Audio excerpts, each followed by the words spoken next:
नमस्कार। आकाशवाणी जयपुर अजमेर से प्रस्तुत है प्रादेशिक समाचार।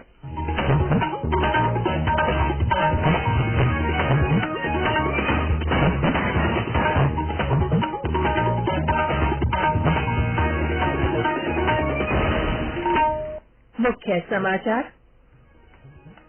विश्व बैंक के लॉजिस्टिक्स परफॉर्मेंस इंडेक्स में भारत 38वें स्थान पर पहुंचा।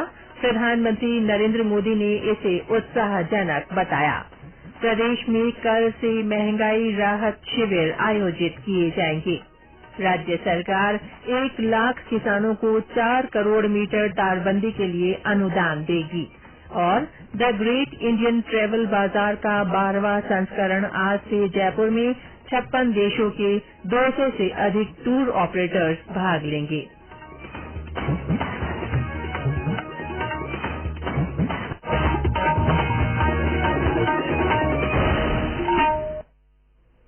समाचारों के साथ मैं रितिका गुप्ता और अब समाचार विस्तार से।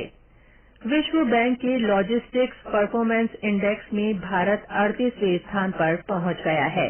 वर्ष 2014 में भारत इस सूची में 54वें स्थान पर था। प्रधानमंत्री नरेंद्र मोदी ने इसे उत्साहजनक बताया है। श्री मोदी ने एक ट्वीट में कहा कि सरकार द्वारा किए जा रहे सुधारों और माल भंडारण तथा परिवहन के बुनियादी ढांचे में सुधार से लागत कम होगी और देश का कारोबार अधिक प्रतिस्पर्धी होगा। प्रधानमंत्री ने देश में खेल प्रतिभाओं के प्रोत्साहन में खेलो इंडिया कार्यक्रम की सराहना की है। खेलो इंडिया के 5 वर्ष पूरा होने के अवसर पर युवा कार्यक्रम और खेल मंत्री अनुराग सिंह ठाकुर के ट्वीट के जवाब में उन्होंने कहा कि इससे देश में खेल प्रतिभाओं को बहुत प्रोत्साहन मिला है। उन्होंने कहा कि देश में खेलों के उत्थान के लिए सरकार अनुकूल वातावरण बनाने का प्रयास जारी रखेगी। सूचना और प्रसारण मंत्री अनुराग ठाकुर ने उपराष्ट्रपति जगदीप धनखड़ से मुलाकात कर उन्हें 100वें मन की बात राष्ट्रीय सम्मेलन के लिए निमंत्रण दिया। एक ट्वीट में श्री ठाकुर ने कहा कि उपराष्ट्रपति के साथ विचार विमर्श करना और उनके समृद्ध अनुभव और ज्ञान से सीखना हमेशा एक सुखद और व्यापक अनुभव होता है। आकाशवाणी के लोकप्रिय कार्यक्रम मन की बात की 100वीं कड़ी इसी महीने की 30 तारीख को प्रसारित होगी। इस अवसर पर आकाशवाणी इस विशेष कार्यक्रम से प्रधानमंत्री नरेंद्र मोदी के कुछ चुनिंदा संबोधनों को प्रस्तुत कर रहा है। आज का विषय है औषधीय गुणों से युक्त वनस्पतियां। कोरोना काल में भारत की पारंपरिक चिकित्सा पद्धति आयुर्वेद ने अपनी क्षमता का भरपूर परिचय दिया। 27 जून 2021 को प्रसारित मन की बात कार्यक्रम में प्रधानमंत्री ने कहा था कि औषधीय गुणों वाले गिलोय और अन्य वनस्पतियों ने कोरोना के उपचार तथा बचाव में महत्वपूर्ण भूमिका निभाई। इन वनस्पतियों की उपयोगिता आज भी बरकरार है। मेरे प्यारे देशवासियों, हमारे शास्त्रों में कहा गया है, नास्ति मूलम अनौषधम, अर्थात पृथ्वी पर ऐसी कोई वनस्पति नहीं है जिसमें कोई न कोई औषधीय गुण न हो।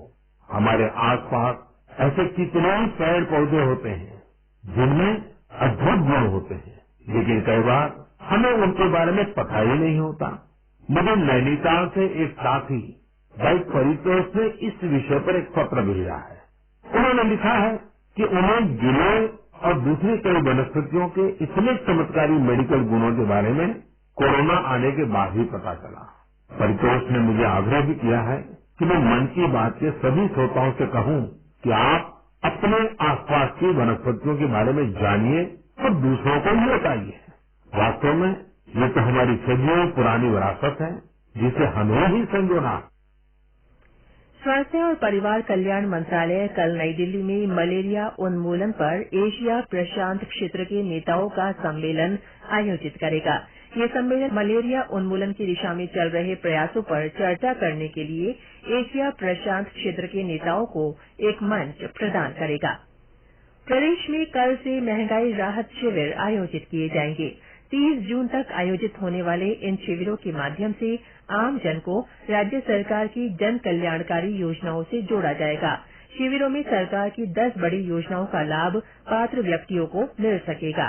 प्रदेश की 11,283 ग्राम पंचायतों और 750 शहरी वार्डों में ये कैंप लगाए जा रहे हैं। इनमें पात्र व्यक्ति अपना रजिस्ट्रेशन करवाकर लाभ प्राप्त कर सकेंगे। प्रदेश की जनता को राज्य सरकार की विभिन्न योजनाओं का लाभ समय पर मिले, इसके लिए मुख्यमंत्री अशोक गहलोत ने सभी विभागों के उच्च अधिकारियों को तेज गति से काम करने के निर्देश दिए हैं। उन्होंने लोगों से आह्वान किया कि वे महंगाई राहत शिविरों में राज्य सरकार की योजनाओं का लाभ लेने के लिए पंजीकरण करवाएं। शिविरों से संबंधित संपूर्ण जानकारी वेबसाइट महंगाईराहतकैंप.rajasthan.gov.in या टोल फ्री नंबर 181 से प्राप्त की जा सकती है। ये समाचार आकाशवाणी जयपुर अजमेर से प्रसारित किए जा रहे हैं। राज्य सरकार 1 लाख किसानों को 4 करोड़ मीटर तारबंदी के लिए अनुदान देगी। इसके लिए मुख्यमंत्री अशोक गहलोत ने आवारा पशुओं से फसलों को बचाने के लिए तारबंदी के वित्तीय प्रस्ताव को मंजूरी दे दी है। श्री गहलोत ने राजस्थान फसल सुरक्षा मिशन के तहत सभी लंबित प्रार्थना पत्रों का 2 साल के भीतर निस्तारण करने के निर्देश दिए हैं। उन्होंने अनुसूचित जनजाति क्षेत्रों के किसानों की जोत का आकार कम होने के कारण तारबंदी के लिए न्यूनतम सीमा आधा हेक्टेयर किए जाने के प्रस्ताव को भी स्वीकृति दी है। चालू वित्तीय वर्ष में तारबंदी पर अनुदान में करीब 444 करोड़ 40 लाख रुपए खर्च किए जाएंगे। चूरू के तारानगर क्षेत्र में 16,187 हेक्टेयर क्षेत्र में स्प्रिंकलर सिंचाई सुविधा विकसित की जाएगी। चौधरी कुंभा राम आर्य लिफ्ट कैनाल में लगभग 100 करोड़ रुपए की लागत से बनने वाली इस सिंचाई सुविधा को मुख्यमंत्री अशोक गहलोत ने मंजूरी दे दी है। द ग्रेट इंडियन ट्रेवल बाजार का 12वां संस्करण आज से जयपुर में शुरू हो रहा है। इस 3 दिवसीय ट्रेवल बाजार में 56 देशों के 280 से अधिक टूर ऑपरेटर्स सहित 8 राज्य के पर्यटन बोर्ड के प्रतिनिधि हिस्सा ले रहे हैं। पर्यटन विभाग की ओर से आयोजित किए जा रहे इस कार्यक्रम का औपचारिक उद्घाटन जय महल पैलेस में होगा। इसके बाद 24 और 25 अप्रैल को सीतापुरा के जेईसीसी सेंटर में विदेशी टूर ऑपरेटरों के साथ B2B बैठकें आयोजित की जाएंगी। उद्घाटन समारोह में मुख्यमंत्री अशोक गहलोत, पर्यटन मंत्री विश्वेन्द्र सिंह, पर्यटन राज्य मंत्री मुरारी लाल मीणा सहित कई गणमान्य लोग मौजूद रहेंगे। अजमेर की काजीपुरा स्थित भैरव घाटी को अब पर्यटन स्थल के रूप में विकसित किया जाएगा। इसके लिए केंद्रीय पुरातत्व सर्वेक्षण विभाग की टीम ने कल इस क्षेत्र का दौरा किया। टीम के प्रभारी राकेश कुमार ने बताया कि पुरातत्व सर्वेक्षण विभाग जयपुर और केंद्रीय पुरातत्व सर्वेक्षण विभाग दिल्ली की ओर से ऐतिहासिक महत्व की इमारतों के संरक्षण और संवर्धन के लिए विस्तृत रिपोर्ट बनाई गई है। भैरव घाटी में स्थित पुरातत्व महत्व की इमारत सम्राट पृथ्वीराज चौहान कालीन चांदपोल अस्तबल और सेना के विश्राम गृह के जीर्णोद्धार सहित सौंदर्यीकरण के लिए तथ्यात्मक रिपोर्ट तैयार की गई है। टीम प्रभारी ने बताया कि जल्दी ही यहां पर जीर्णोद्धार का काम शुरू किया जाएगा। प्रदेश में कोरोना संक्रमण के 406 नए मामले सामने आए हैं। वहीं झालावाड़ में 2 संक्रमितों की मृत्यु हो गई। चिकित्सा विभाग की ओर से जारी रिपोर्ट के अनुसार कल सबसे ज्यादा 65 मामले राजधानी जयपुर में मिले। इसके अलावा भरतपुर में 40, उदयपुर और जोधपुर में 38, चित्तौड़गढ़ में 37, अजमेर में 35, बांसवाड़ा में 23, डूंगरपुर में 22 लोगों में कोरोना की पुष्टि हुई है। प्रदेश में सक्रिय मामलों की संख्या 3,780 हो गई है। जोधपुर के सरकारी स्कूलों के विद्यार्थी अब स्मार्ट टीवी से पढ़ाई कर सकेंगे। राजस्थान स्कूल शिक्षा परिषद ने संपर्क स्मार्ट शाला कार्यक्रम के साथ 5 वर्ष का MOU साइन किया है। इसका उद्देश्य डिजिटल कंटेंट और खेल खेल के माध्यम से बच्चों की सीखने की क्षमता में सुधार लाना है। पहले चरण में जोधपुर शहर और मंडोर के 250 से ज्यादा विद्यालयों का चयन किया गया है। विद्यालय के शिक्षकों को टीवी डिवाइस वितरित की गई है। इनका उपयोग शिक्षक बच्चों को गणित और अंग्रेजी विषय पढ़ाने में कर रहे हैं। और अंत में मुख्य समाचार एक बार फिर। विश्व बैंक के लॉजिस्टिक्स परफॉर्मेंस इंडेक्स में भारत 38वें स्थान पर पहुंच गया है। प्रधानमंत्री नरेंद्र मोदी ने इसे उत्साहजनक बताया है। प्रदेश में कल से महंगाई राहत शिविर आयोजित किए जाएंगे।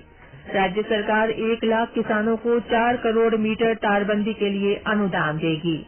और द ग्रेट इंडियन ट्रेवल बाजार का 12वां संस्करण आज से जयपुर में शुरू हो रहा है। इसमें 56 देशों के 200 से अधिक टूर ऑपरेटर्स भाग लेंगे। इसके साथ ही प्रादेशिक समाचार बुलेटिन समाप्त हुआ। नमस्कार।